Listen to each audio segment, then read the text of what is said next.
Hello, I'm the Beauty Professor, and you can find my beauty blog at www.beautyprofessor.net. Today I'm excited to share an everyday makeup look tutorial that features products that I've been using really regularly, as well as a couple new ones with which I've been experimenting. This entire process takes me about 8 minutes in the morning, and I find that its longevity is significant. So for those of you who are pressed for time and want a refined, polished beauty look that is totally appropriate for professional situations, here is my tutorial.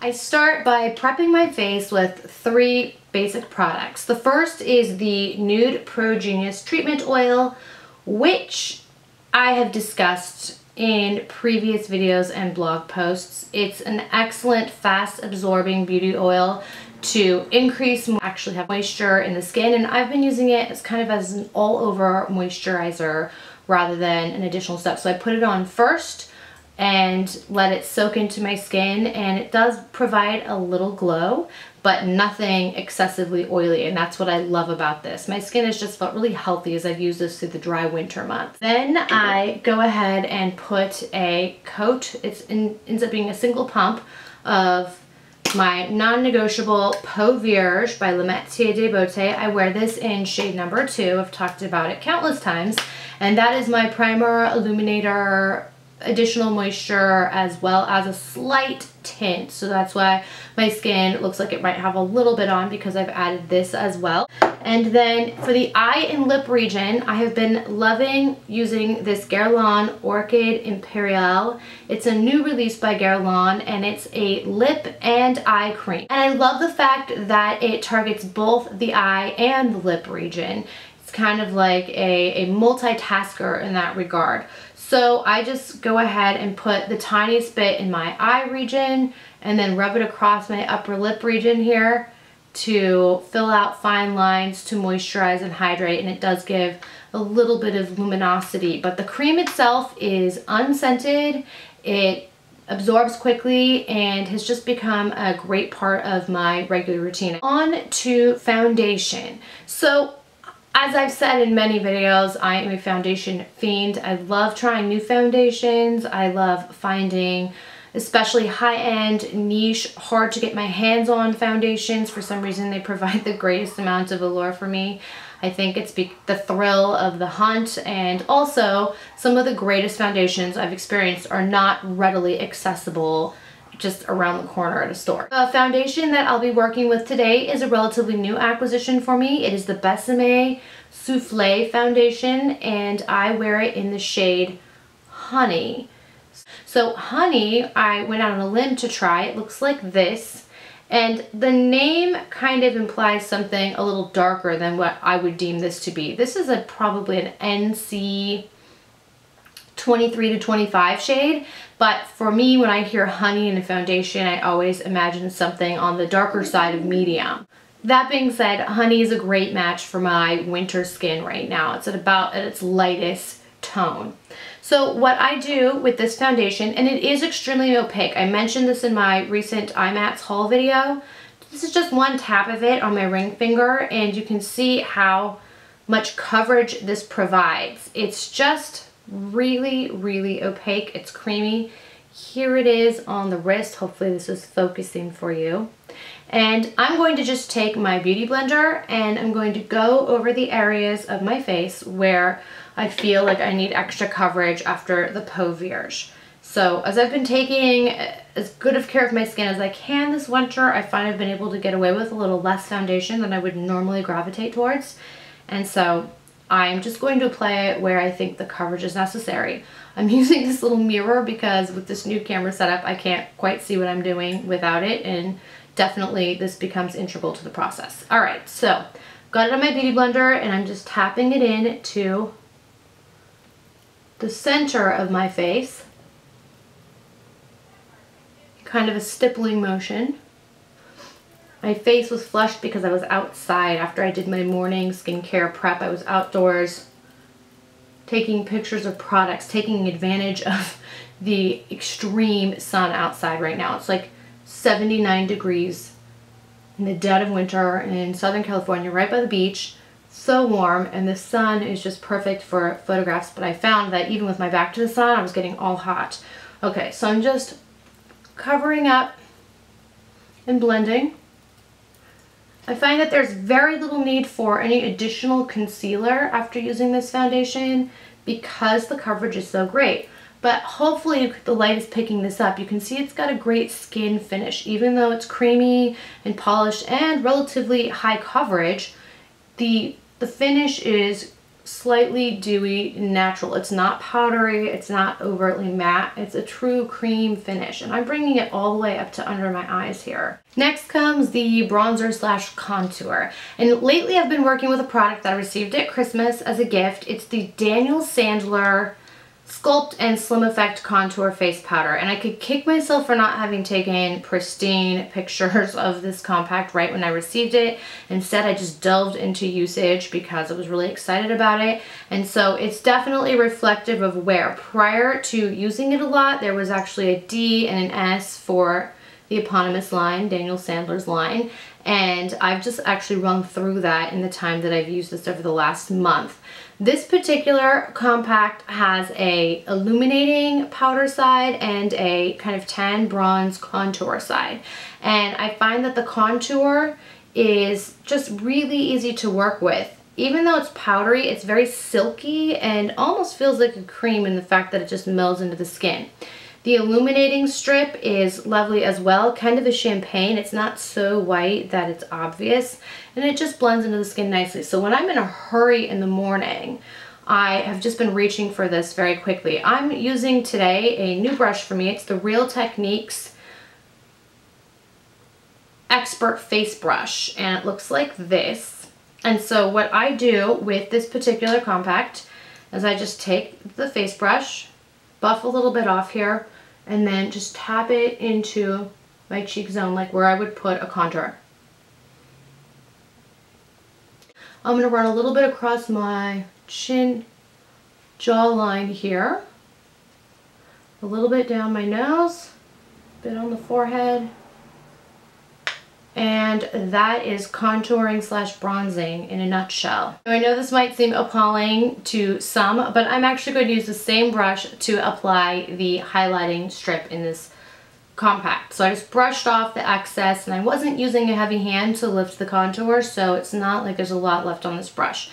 Just going to tap this in, and I'm going to drag it across my under eye region, kind of stippling and a little bit through here, and the sheen is just lovely. I will follow up with a cream highlighter in very specific points of the face, and I'll showcase that later on. Just put a little bit here where the light catches on the face, and I find that this is really radiant and luminous without being overtly shimmery, and I think that's great for a polished professional look. So contour, basic highlighting, finished. Moving on to blush. So I don't feel like I need a lot of blush, especially after adding a decent amount of contour.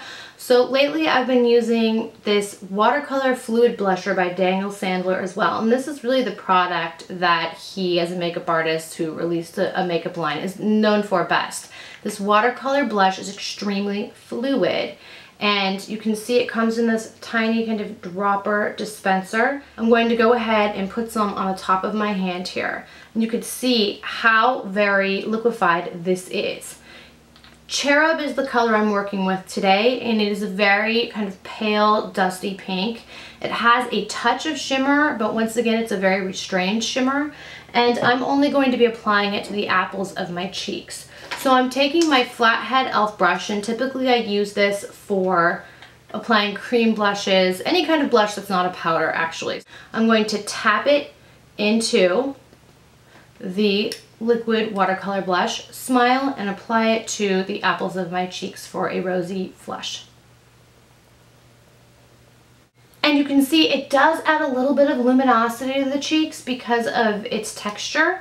Go ahead and do that to the other side now. Smile and tap. Because it's a liquid texture, it does not show up as a layer on the skin. It almost looks like a lit from within effect. Onto concealer. So I've been experimenting with a product from It Cosmetics called Bye Bye Under Eye.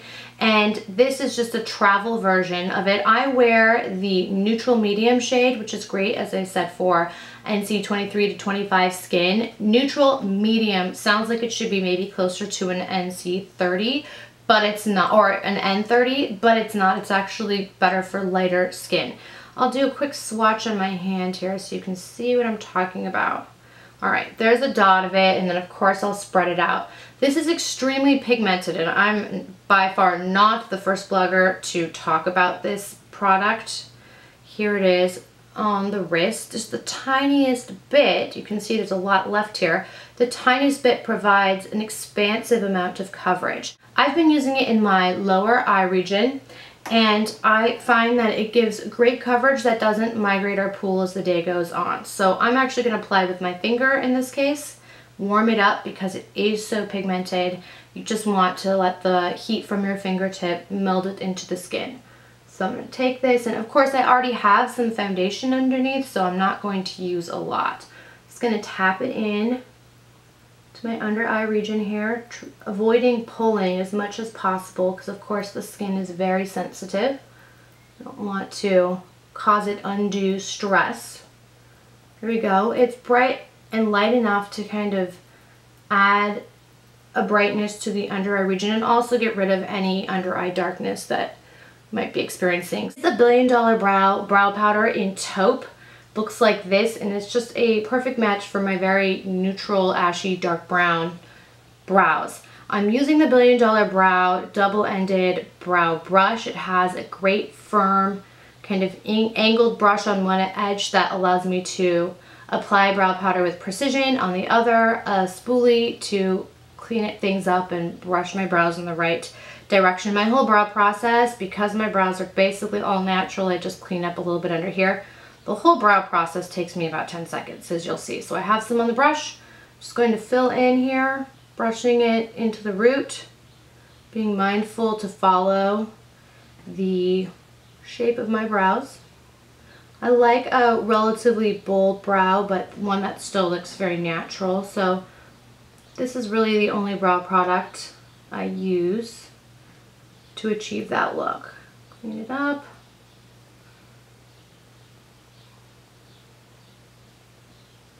All right, brows are finished. The eyes, I'll be using two products from the Surratt beauty line, which is sold exclusively at Barney's.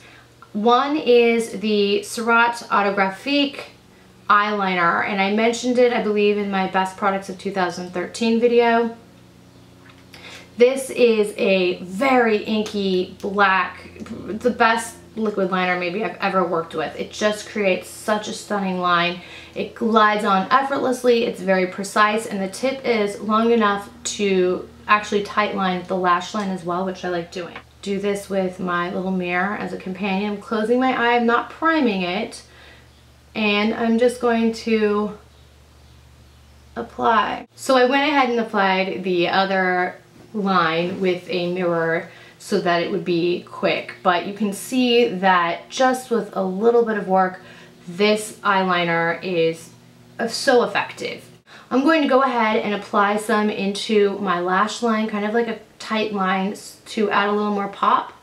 So let's see if you can note the difference here. I've tight lined at the lash line with this eye. This eye I've yet to do that with, but you can see that I think, and hopefully the camera's picking this up, this eye just looks darker, brighter. It tends to more contrast with the whites of my eyes and even the green of my eyes because it's so dark right at the base of the lashes. Once again, this tip makes tight lining in that zone effortless and very comfortable. It's not uncomfortable, it doesn't make my eyes water, and I wear contacts. So I'll go ahead and finish this side up. For my under eye region right here at the base of my lashes, I do like to add a little bit of color, but because I already have a fairly pronounced liquid line on the top, I'm going to keep this neutral and restrained. And I'll be working with the Surratt Smokey Eye Baton in Cendress, which is a beautiful creamy taupe, and this is a dual-sided product. On the top side, you have a pencil that just glides on, very opaque. This taupe has absolutely no shimmer whatsoever, and that's rare for a light taupe eye product. The other side is a smudgeable shadow that complements the taupe liner. It is a little more shimmery in nature, but super sophisticated and finely milled.